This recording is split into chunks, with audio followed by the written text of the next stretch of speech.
elimination bracket all the way till we find out who our winner is. Cool, and it's going to be, I mean, today's a long day too, but tomorrow's going to be a long day full of lots of Splatoon hype. I mean, we're getting to see a lot of good teams that do make it past these brackets tomorrow. So, I mean, of course, it's great to see everyone today too, and both sides of the, all sides of the bracket. Yeah. So as we're looking at our teams, we get to see, I think, Jem here close to the camera looking dapper in his, like, dress shirt. Mm-hmm. Making a fashion statement. I love that Jem was able to bring the dress shirt out for commentating right before us, and I was like, man, I need to step it up. I need to step up my game. Okay, but like we have matching shirts, so Yeah. like we're both repping the low tide city with our shirts. So like, who's the real winner here? True. There's two different perspectives, so Yeah. it's like, which one is it? Yeah. Yeah, Ray's and I came up on commentary and matching shirts, and we were like, you know what? Let's just do it, because these are our staff shirts. So we're like, you know what? Hey, we got to rep the event we run. Yeah. Like Right. it would almost be a crime if we didn't. Like, come on, you gotta. Just. Yeah, you gotta rep the low tide city. Come on now. All right, so what are the thoughts on the teams? We saw Bai earlier. Mm-hmm. What do we think Bai needs to do to either make this a win for them, or what do we think Watercolor needs to do to just win the set outright? So, I don't know. This is like one of those things where when I'm not really familiar with teams as much as I would be, teams that I normally commentate, this is kind of the fun of it, is you go into the first match, and that's when you really get to establish, okay, how do these teams play together? What weapons do they play? How do they play with their own teams and against other teams? So it's just, I'm not really sure yet. Do you have any ideas yet, Raze? So Bai had a naturally more aggressive composition that was having trouble against nonfiction. So if Watercolor can have a resolute defense like nonfiction did, then I think they'll be fine. But if they don't have such a strong defense, or they have trouble with getting overpowered, then this is Bai's set to win, set to lose, excuse me. So for me, this first match is going to decide how I feel about the rest of this set, even the next two maps, because like that pulse check, like you were talking about, is critical. It really is. I mean, especially, I like that we're starting out, so if you guys saw on stream, we're going to be starting out on Splat Zone's Anchovy. I think that's going to be a really good kind of, I call them like neutral-ish maps to start out on, nothing too crazy going on, a nice layout to see how these teams will play around each other. Yeah, it definitely is neutral because it favors blasters and sloshers on the fans on each side of the map, but E-leaders, Splatlings also have fantastic line of sights across mid. So you're calling it a neutral map is a very apt way to put it. Yes, I'm on it. Yeah, talking about the rest of this though, Tower controls Starfish, Remaker Humpback, Playblitz Mako, and Zone's Inkblot like we saw earlier. I think these favor generally more aggressive teams. So Yeah. I definitely think Bai could be in the driver's seat this set. Yeah. I mean, with the weapons and the way that they were playing on the first set that we got to see them on stream, I could see that happening too. And it's really just going to be telling off of this this first match that we get to see, but I completely agree with you. Yeah. So let's see the strats they've cooked up. See, I cook up strats a lot. I don't know if other people do. I hope they do. But that's honestly the fun.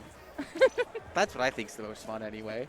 Well, I mean, you were on Azure, so. True. So it all adds up, honestly. I mean, 2 + 2 = 4. Yeah. Like, Azure plus crazy weapons is normal. Yeah. Yeah. Like, I even passed it on with Cherry Limeade. Because, like, let's just think about what they played for a second. Yeah.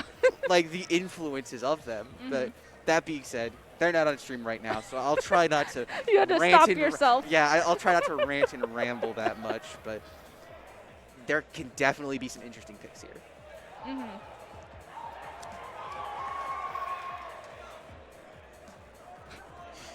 A loss for words. A loss for words, honestly. We've checked all of our boxes.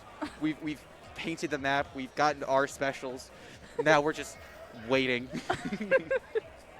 The part of the game every player dislikes the most. The waiting game. Yeah, the worst game, honestly, for something like this. And it's not even just the player; it's the TOs, it's the commentators, the waiting game. Yeah. See, but now we get to fill all that time with rants and rambles, which is really fun for me because I really like talking. Oh, okay. I'm gonna keep a mental note of that. I mean, you give me some Splatoon, I could talk about it for probably hours. I've done it before. Okay, I got one for you then. Okay. Okay, what's better, Junior or Enza? That depends. That's situational, and that's a conversation we'll have to have after the set. Splat Zones, Anchovy Games, match 1. Let's take a look. All right, so first game gonna go ahead and get started here. As we look at the comps, Spark actually bringing out that heavy remix, and then it ends up the T-Tech and a K-Shot, so the double splatter shot coming out from the side of Watercolor. And then on the side of Bai, we're seeing a Kensa Machine, Junior, Splash, and a K-Shot also. So Bai with a much slower start this time. Well, I say much. With a slightly slower start this time, but they get zone control, but Watercolor just fighting back. They almost bait Bai into a trap and then snap close and end the attack from Bai. Yeah, that was almost, reminiscence of the Hydra from Pop Gun. Spark there just getting in a position to be able to safely back up and just shoot and point and shoot and be able to back up and get picks like that. So I love seeing that from that heavy splatling. That's the type of plays that you want to see. Yeah, and I said this earlier. It was a question of whether Watercolor had an answer to Bai's aggression, and if they keep doing plays like that where they give a little bit of space, Bai walks in and collapsing around it, that's their answer, and that's how they win this set. Right now, Bai in a position where they have the zone and have no penalty points. So they're taking positions right now. Nito and Crimson actually in the enemy's street and just holding this position really well. You can see they're not really trying to poke in too much. They're just countering their specials to Watercolor specials. Watercolor having 2 members go down as they tried to push in with their specials. 3 members down now. Bai is doing such a good job right now at creating space and just holding areas. Yeah, Bai looks fantastic right now. They're not overstepping their bounds. They're painting. They're getting specials. They're doing everything that they need to do, and it shows. Now Watercolor has to get antsy. They have to push. They have to do something, but the timer ticks down, and so does their chance at winning.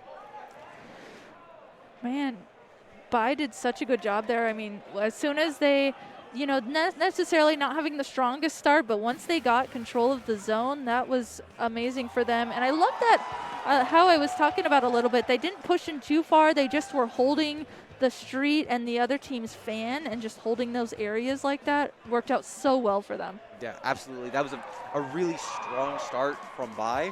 So if they can maintain that, then I think they're going to do really well. Like, the question mark in their weakest mode was Clam Blitz, but that's game 4. If they cleanly sweep this set, they won't even have to go to it. So if you're Bai right now, that's your goal. Your goal is to just not make it to Clam Blitz. You want to avoid it as much as you can. And they can easily do that if they win the next 2 games. So, I mean, with the way that they played that first match that we just got to see, they played that really well. And if they just continue that, I mean, it could potentially be just what they needed. Yeah, absolutely. So, game 2, Tower Control Starfish main stage. I think the heavy remix is going to have a lot more presence here because it won't get run over as easily. So, does the heavy splatling stop the aggression from Bai? Does it slow them down, or does Bai just go, oh, that was just a speed bump, and just continue on their tear? I mean, and it's reminiscent, too, of the Hydra from Pop Gun. Again, like we got to see, if Spark on this heavy remix is able to set up in similar positions and safely play back and make sure that they don't go down, I mean, that could be really good for them if they're able to be up in that top right area, if they're able to even flank around on the wings of this stage. I could see that just being such a good move for them and what they really need. Yeah, absolutely. So Double K-shot coming out. Watercolor deciding, you know what? Let's beat fire with fire. Let's match it. 1 for 1, punch for punch. And Bai said, you know what? How about no? Let's just dial back a little bit. That's what worked for us last game. We started a little slower and then had a much stronger middle game. So Bai starting really fast here, but their composition can just stall. And we see that stalling happen actually already a little bit with that custom jet squelcher, using Array immediately to push back the enemy team. Spark here on the Nautilus, not a heavy remix, but still, you know, a general Splatling variety.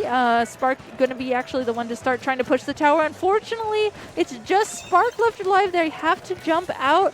And this is looking good for Bai because now they have this time to get this mid control, start taking positions, and start riding the tower. Yeah, Crimson's a little far forward here, so this push could go badly if they go down, but Watercolor just decided, you know what, fine. You have the right side, let's just go left.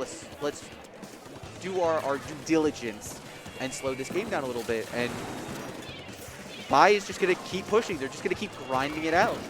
Yeah, we saw Nito there trying to do everything they could to just get past the first checkpoint. Sometimes for tower control, it's really, you really have to literally just make that call out, hey, just get past that checkpoint. And you could see Nito there doing everything they could to do that, but unfortunately not able to quite get past the checkpoint and did go down there. So both teams now in a position where they're trying to get into mid to be able to get to the tower. Yeah, that being said, talking about getting into mid, but Watercolor has 3 specials.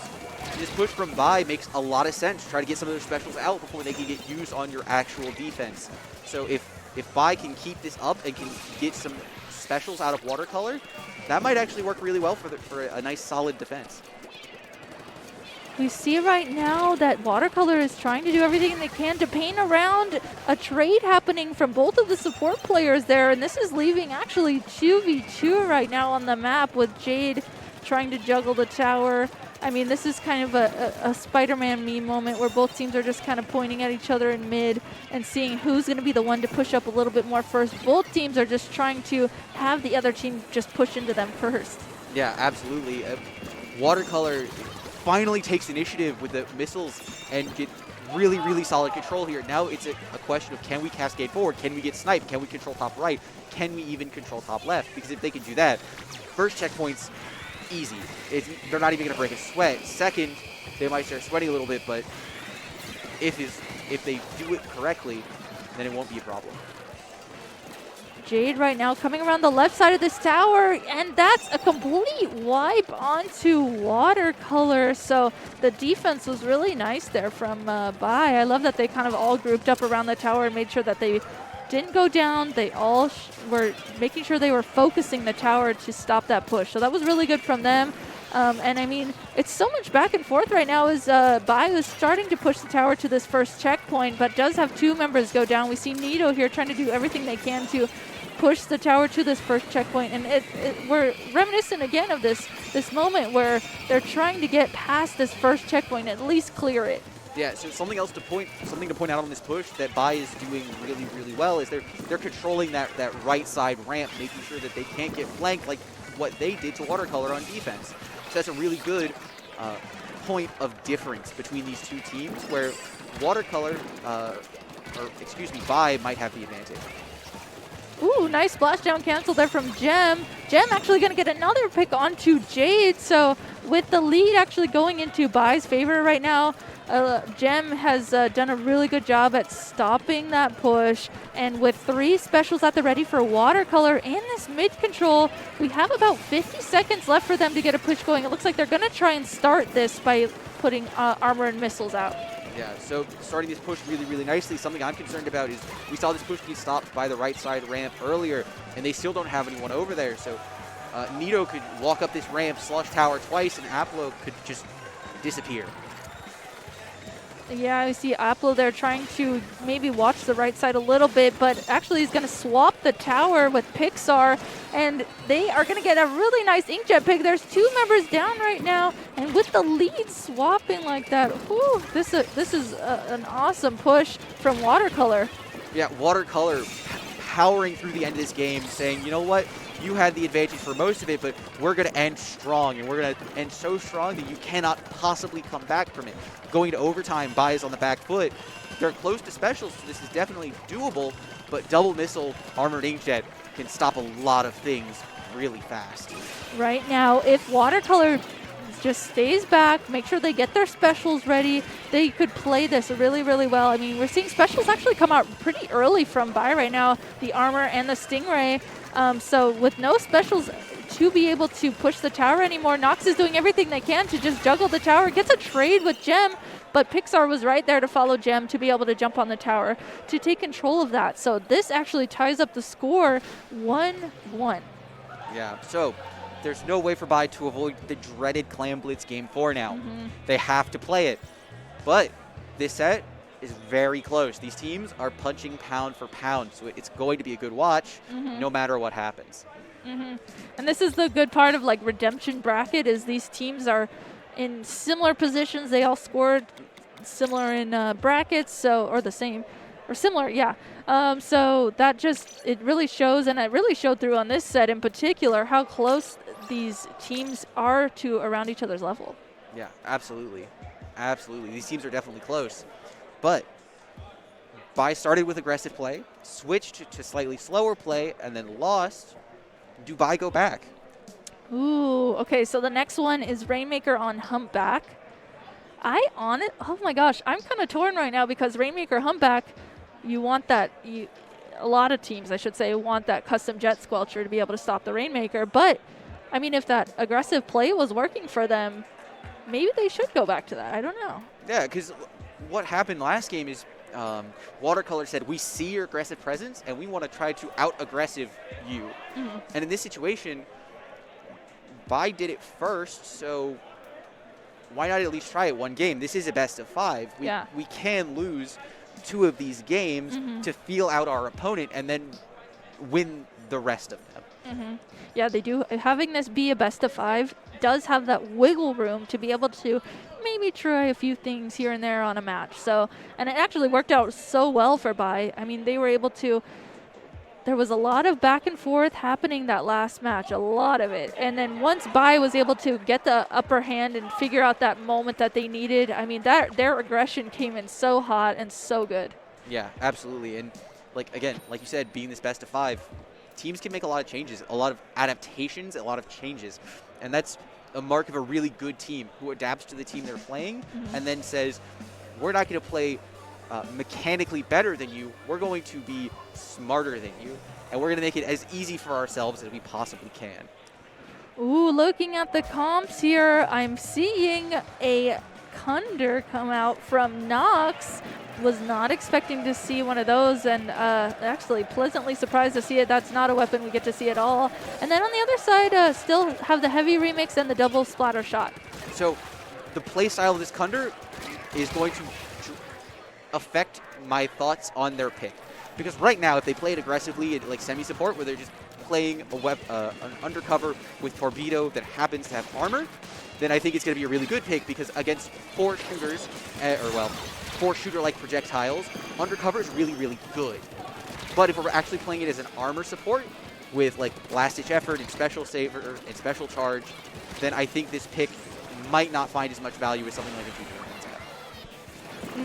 I mean, I could see, yeah, definitely the levels of this stage in particular benefiting that Kunder. So we're going to have to see. We have about 4 minutes left of this match. A lot of, stalling happening in mid. Okay, right as I say that, a complete wipe comes out from Bai. Reborn here going to use missiles to help their teammates push the Rainmaker. Lead instantly taken just like that from Watercolor, and they're continuing to try and continue this push as best as they can. So this Rainmaker just needs to walk through mist. There's a situation where we had so much control so far forward, we just had to walk through the mist. We had to trust our teammates, and if we got jumped on, they would have solved it. And I think in that situation, they absolutely would have. Watercolor had such solid control moving forward. That K-shot was so far in, the Booyah was in the air, that not pushing up there was a travesty. Right now with a Watercolor being able to grab the Rainmaker and start trying to push it. There's 3 members down right now of Bai. You can see Gem here getting this Inkjet out to get a pick on Jade, and maybe create or trying to create a left path there. I really liked, the Rainmaker didn't necessarily go too far, but ooh, I love that grab from Gem. I was going to say they weren't able to get the lead, but then Gem just recognized, hey, I just need to grab this and get the lead. And that's exactly what they did. I loved that. Yeah, and now Watercolor can just take a deep breath, recompose themselves, and try to put together a really solid defense. That being said, they instantly go 2 down, leaving only the Splatling alive. Splatling coming in absolutely huge, making sure that Rainmaker doesn't move forward and snowball out of control. Oh, no! No, that was so tragic. We got to see that from Spark's point of view. That was such a tragedy. And now Bai is actually able to grab the Rainmaker and continue to push it. Nito here with this Tri-Slosher just absolutely popping off right now. Their team is taking the Rainmaker. I believe that they took the Rainmaker the left path, and they're going to go ahead and try to dunk it. Not able to dunk it, but I mean, they have points all the way down to 12. So I think what happened there is the Rainmaker was going for the KO. It was swimming in, but then it fell off the left side of the stage, whether it was knocked down by something like a Suction Bomb or a Splat Bomb. We will never know, but they missed the opportunity to KO off that one slight mistake, and that just goes to show how small the margin for error could be in Rainmaker. And we're seeing a lot of what we talked about earlier when Raze and I were on how fast Rainmaker can be. We're seeing a lot of that this set. I mean, Pixar right now doing everything they can to dodge and weave through this Inkjet, through bombs, and get the lead for themselves. They didn't get the lead, but they did get the score down to 20. So this is just a lot of back and forth. And, man, this is a Rainmaker set. It absolutely is a Rainmaker set, and I think one of the best Rainmaker sets to spectate. One that's back and forth and back and forth. You can't not have fun, because when you see the Rainmaker go to 12 and 20 just off of one team being so perfect, it's amazing. It is, and we can really see those little minor details and really be able to look at them and see, okay, this little thing is the thing that made it, made this push end. With both of these teams playing this so well, I mean, we have about 50 seconds left of this, and Booyah Bomb coming out. It looks like that Booyah Bomb paired with their teammates around that was able to get the pick on the Tri-Slosher. Right now, there's 2 down on the side of Bai. Pixar going to go ahead and grab this Rainmaker. Right now, Watercolor does not have the lead yet, so they need to figure out in the last 30 seconds of this, what do they need to do to get the lead? So this is a really smart Inkjet from the side of Bai, recognizing that it's probably not going to get any value, but what it does is by going up in the air, they slow the push down. They give themselves time to use specials like missiles here and miss to just grind this push slow.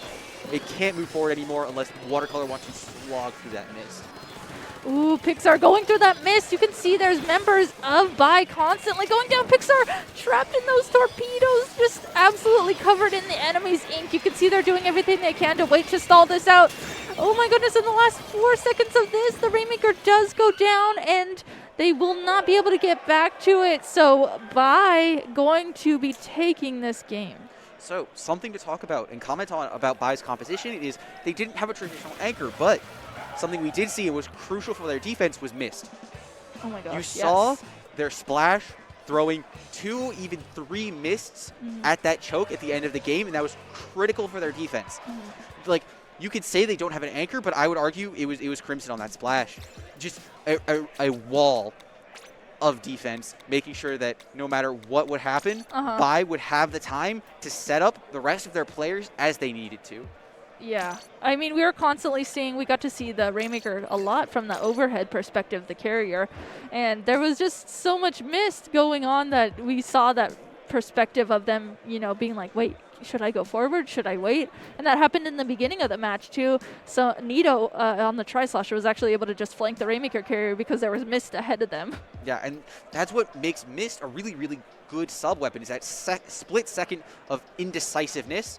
And then as the defending team, you can just go. You can just hit the accelerator, pedal to the metal, and run at whatever is in that mist, and they're not going to know what's going on. Yeah. It's either like, okay, this is going to work out if I rush through the mist, or, oh, nope, I'm trapped here, and the Rainmaker, we have to pop the Rainmaker again. It's like, and it's really up to the Rainmaker carrier, too, when there's mist involved from the other team. The Rainmaker carrier has to make those split decisions. Okay, is this worth it, or should I just stall this out? It's just a tricky situation. Yeah, absolutely. That's really important, how that Rainmaker carrier makes those split-second decisions and how they adapt on the fly to defense like that. But let's talk about the next game a little bit. Oh. Clam Blitz on Mako Mart Okay. generally favors aggressive teams, so it could favor Bai here. I said I thought that Bai would want to avoid Clam Blitz at all costs because their lack of clam grabbing from the first set we saw them in. But if they're as decisive with their control as they were in some of those last sets, will that matter? I don't know. I mean, they've been. This has been really interesting, and in this set that we've got to watch, they've been playing pretty well. So I don't know if that'll matter. I guess we're going to have to see as we start out this match here. Nox going to be back on that junior, but Crimson, actually, we still see a Brella. This time Crimson is the one on the regular Splat Brella. So my big question for the Splat Brella is how much have you played it online? And even then, the answer doesn't matter all that much because Brella feels completely different online versus on lane, and you can see it right here. He's 1v2ing so effectively. Oh my gosh. He's completely stalling this push. Like, this Splatling can't walk away. Just running circles and circles with this Brella, but Crimson, you're getting scored on. Turn around. Leave. Walk away, please.